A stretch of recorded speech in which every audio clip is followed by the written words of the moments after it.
এই লোকটা চরম লেভেলের চালাক একটা ক্রিমিনাল। সে শত শত মানুষের সামনে মানুষকে সামান্য একটা কলম দিয়েই এমনভাবে খুন করে ফেলে কেউ বুঝতেই পারে না যে সে খুন করেছে। সবার কাছেই মনে হয় এটা একটা অ্যাক্সিডেন্ট। লোকটার নাম মাইলো। আজকে সে তার সামনে দিয়ে হেঁটে যাওয়া এই মেয়েটাকে মেরে ফেলতে চায়। তাই সে তার রাস্তার সামনে গর্তে জমে থাকা পানি আর একটা সাইকেল রাইডার আর একটা বাসের দিকে খুব ভালোভাবে খেয়াল করে। সে আশেপাশের ঘটনাগুলো ক্যালকুলেশন করতে শুরু করে যে কি করলে কি হতে পারে। সবকিছু ক্যালকুলেট করে সে সামনের পোস্ট বক্সের উপরে একটা কলম দাঁড় করিয়ে রেখে চলে যায়। মেয়েটা সেই দোকান থেকে যখনই বের হয় ঠিক তখনই একটা গাড়ির চাকা সেই গর্তের পানির উপর দিয়ে যায়। পানিটা ছিটকে আসার কারণে সেখানে দাঁড়িয়ে থাকা কলমটা নিচে পড়ে যায়। কলমটাকে পড়ে যেতে দেখে সেখানে বসে থাকা একটা লোক সেটা উঠাতে যায়। আর এই সামান্য পরিবর্তনের কারণেই যে সাইকেল রাইডারটা এই দিক দিয়ে আসছিল সেই লোকটার সাথে ধাক্কা খেয়ে পাশের ফলের দোকানে পড়ে যায়। আর সেখানে বেঁধে যায় এক গন্ডগোল। আর যে বাস ড্রাইভারটা বাস চালিয়ে আসছিল তারও মনোযোগ সেদিকেই চলে যায়। সে তার সামনের লাল বাতির সিগন্যালটা আর খেয়াল করে না। আর যার কারণে সময় মতো মেয়েটা রাস্তা পার হতে গেলে বাস ড্রাইভার তাকে ভুলবশত চাপা দিয়ে মেরে ফেলে। মেয়েটার মৃত্যু নিশ্চিত হওয়ার পর মাইলো নিশ্চিন্তে সেখান থেকে চলে যায়। কেউ বুঝতেই পারে না যে এটা খুব নিখুঁতভাবে ঘটানো একটা মার্ডার। সবার চোখেই মনে হতে থাকে এটা একটা সামান্য অ্যাক্সিডেন্ট মাত্র। কিন্তু এই ঘটনাটা FBI এর নজরে পড়ে, কারণ ঠিক একইভাবে রিসেন্ট সময়ে আরো অনেকগুলো দুর্ঘটনা ঘটেছে যেগুলোকে দেখলে খুব সামান্য দুর্ঘটনা মনে হয়, কিন্তু এর আড়ালে লুকিয়ে আছে আর অনেক কিছু। এই মেয়েটার নাম অলিভিয়া আর সে FBI এরই একজন অফিসার। এই ছেলেটার নাম চার্লি আর এটা হচ্ছে FBI এর টিম লিডার লি।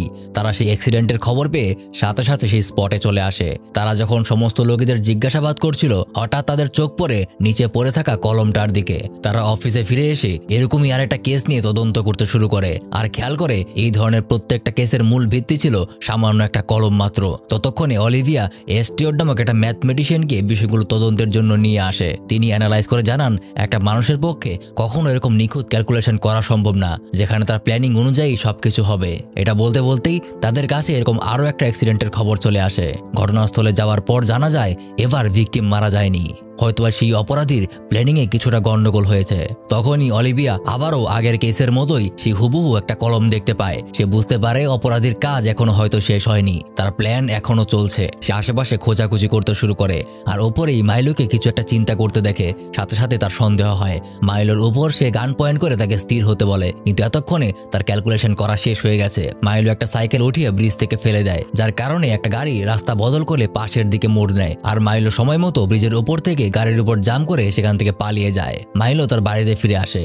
এই হলো মাইলোর বোন। মাইলোর বোন তাকে কথা শোনাতে শুরু করে, কারণ হসপিটাল থেকে মাইলোর পালিয়ে আসার কারণে তার বোনকে অনেক কথা শুনতে হয়েছে। আর অপরদিকে FBI এর ইনভেস্টিগেশন টিম জানতে পারে এখন পর্যন্ত অস্বাভাবিকভাবে যে কজনের মৃত্যু হয়েছে তারা প্রত্যেকেই দি লুক ব্রাইট নামের একটা হসপিটাল থেকে রিলিজ পেয়েছিল। তাই তারা ইনফরমেশন কালেক্ট করার জন্য সেই হসপিটালে চলে যায়। সেখানে ডক্টরের সাথে কথা বলার পর ডক্টর তাদেরকে মৃত সকল ব্যক্তির চিকিৎসা চলাকালীন ভিডিও ফুটেজ দেখাতে শুরু করে। সেখানে ফুটেজ পাল্টাতে পাল্টাতে হঠাৎ অলিভিয়া মাইলোকে দেখতে পায়। মাইলো সম্পর্কে জিজ্ঞাসা করলে ডক্টর জানায় সে ছিল খুবই বোকা আর মানসিকভাবে অসুস্থ। তাকে ঠিক করার জন্য তার উপর এক ধরনের বিশেষ এক্সপেরিমেন্ট করা হয়েছিল। তাকে এমন এক ধরনের ড্রাগ দেওয়া হয়েছিল যেন সে সুস্থ হয়ে যায়, কিন্তু সেই ওষুধ তার উপর এতটা বেশি কাজ করে ফেলে যে তার ক্যালকুলেশন পাওয়ার এবং IQ লেভেল এক্সট্রিম পর্যায়ে চলে যায়। এখন সে সাধারণ মানুষের চেয়েও অনেক বেশি বুদ্ধিমান। কিছুদিন আগেই সে সবার চোখে ধুলো দিয়ে হসপিটাল থেকেও পালিয়ে গেছে। অলিভিয়া বুঝতে পারে এখন সে ধরে ধরে শুধুমাত্র তাদেরকেই খুন করছে যাদের উপর এই এক্সপেরিমেন্টটা করা হয়েছিল, যেন তার আর কোন প্রতিদ্বন্দ্বী না থাকে।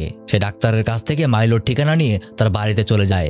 সেখানে গিয়ে জিজ্ঞাসাবাদের পর সে তাদেরকে সব বলে দেয়। তার কাছ থেকে মাইলোর হোটেলের অ্যাড্রেস নিয়ে তারা আবার তাকে ধরতে চলে যায়। তারা আসতেই মাইলো তাদের উপর থেকে দেখে ফেলে। উপর থেকে মাইলো অলিভিয়াকে দেখে তাকে মারার জন্য সে সমস্ত ক্যালকুলেশন করা শুরু করে দেয়। যেই ক্যালকুলেশন অনুযায়ী মাইলোকে দেখার সাথে সাথেই অলিভিয়া তার পেছনে দৌড়াতে শুরু করবে। সামনেই একটা কনস্ট্রাকশন এরিয়া আছে আর সেখানের এরিয়া এতটাই ধুলাপূর্ণ যে তেমন কিছুই দেখা যায় না। তাকে দৌড়িয়ে সেই ট্রাকের কাছে সে ধাক্কা খাওয়াবে আর ভারী কংক্রিটের নিচে চাপা পড়ে সে মারা যাবে। সেই জন্য মাইলো প্ল্যান মোতাবেক ঠিক তেমনটাই করে।